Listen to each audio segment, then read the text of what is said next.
people don't realize that African Americans have always been a part of this nation's democracy.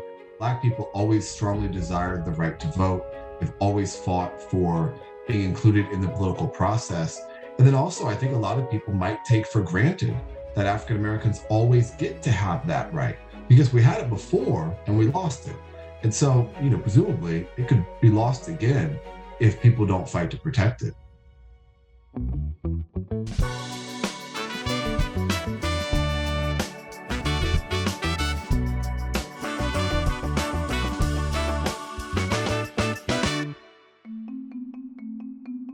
When we learn about the Reconstruction Era in school, it's often taught as a dark period in American history, a time of upheaval and unrest right after the Civil War. But what often gets overlooked is that for a brief period of time, thousands of Black representatives were elected to office all over the South.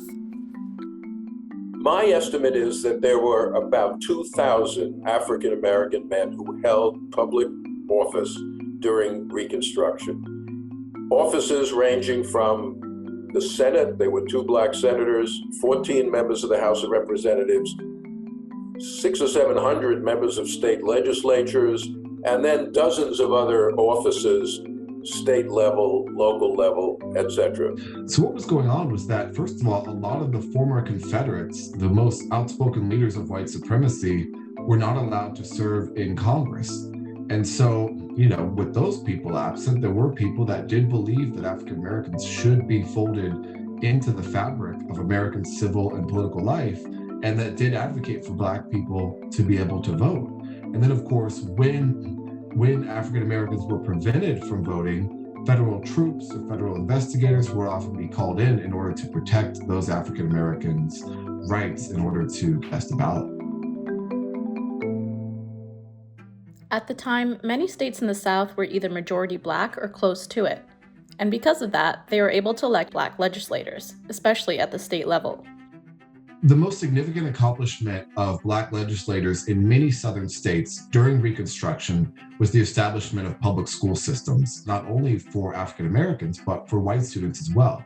And even though these were segregated, they were often the first time that many African Americans, fresh out of slavery, had an opportunity to learn to read and write.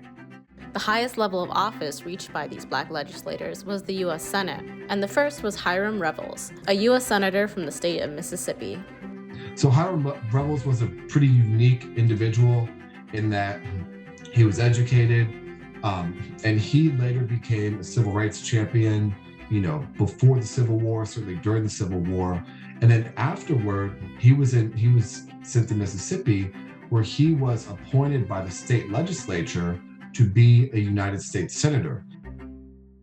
In response to Black political power during Reconstruction, the South was just rife with violence in every single Southern state. And the most obvious early example of that violence was the Ku Klux Klan, which did all sorts of different things, but attacked everything from school teachers to politicians to farmers.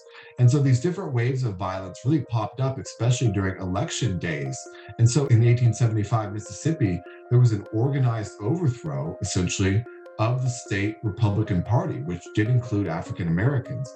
There was violence at the polls in different cities, and that spread throughout the entire South. 1876, there was violence in different places like Florida and South Carolina and Louisiana that led to contested elections that ultimately paved the way for Reconstruction to end.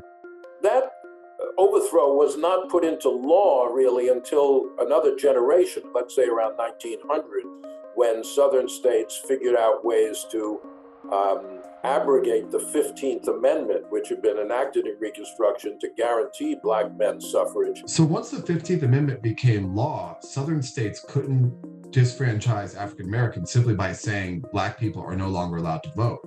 And so in response to Reconstruction, in order to eliminate the Black vote, they had to come up with new ideas in order to make sure African Americans were taken off the voter rolls.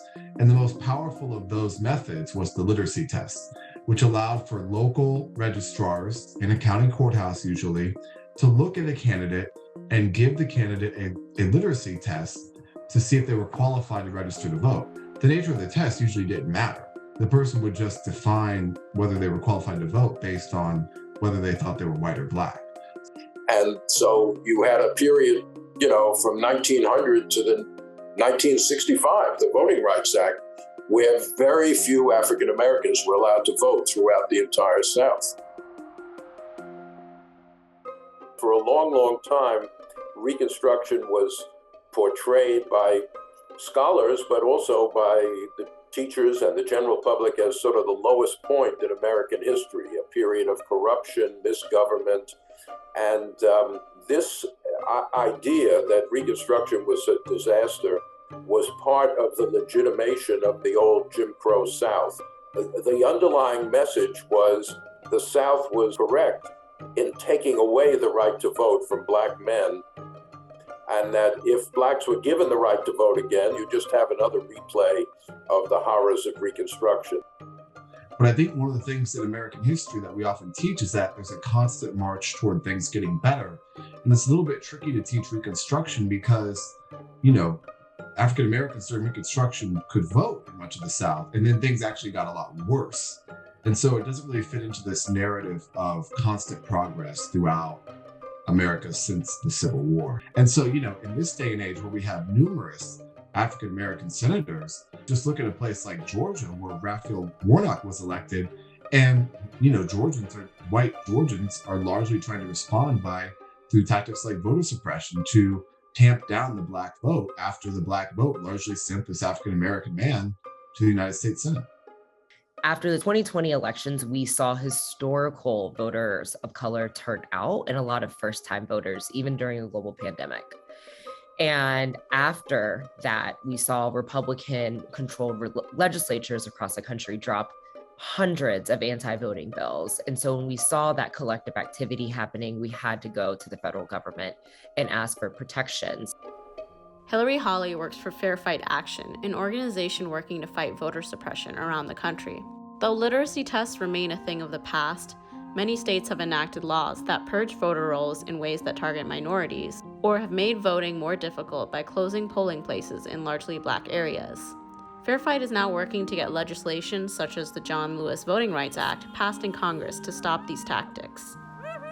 So we started working with Congress basically right out the gate in January 2021 to help ensure that the legislation was drafted in a way that could actually mitigate voter suppression and combat the real attacks that we're seeing in real time.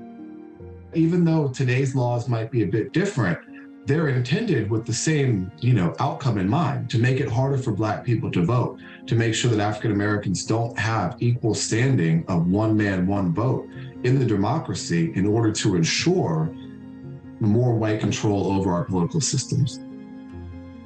I think it's important to learn about Reconstruction in American history because that was a moment, I think, where our democracy held the most promise for every single person, at least every single male, in the history of the United States of America, regardless of race.